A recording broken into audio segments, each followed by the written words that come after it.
going to be a softer, I guess, approach in dealing with Senator Manchin and some of the other, Democrats in the party who have been very vocal about being disappointed in him? Is there sort of a shift in strategy since this all blew up over bullying? Well, again, I wouldn't characterize it that way, Jacqui, but I would tell you that Senator Manchin is somebody who has won many tough fights in West Virginia.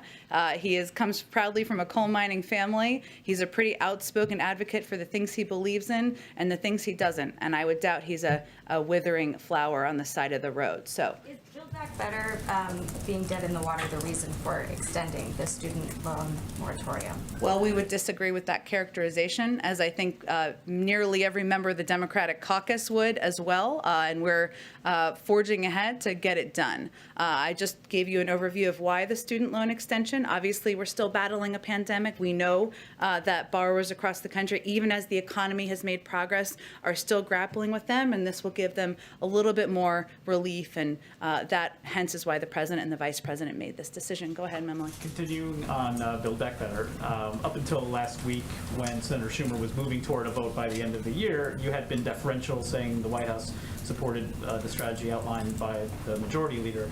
He convened, obviously, a caucus meeting last night in which he laid out the next steps that he intends to take, including a vote to move forward in January and potentially a vote and potentially rules changes as it relates to voting reform. Has Senator Schumer been coordinating that strategy with the White House? Is that something you support at this stage?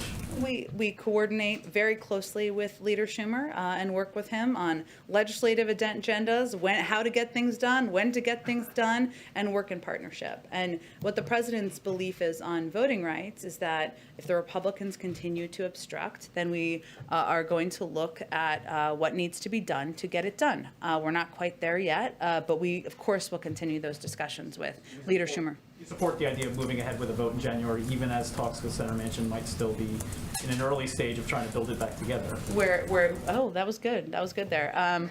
We are, of course, continuing to press forward, working in close coordination with Leader Schumer. He hasn't called the vote yet, but we agree with and support his effort to get this done.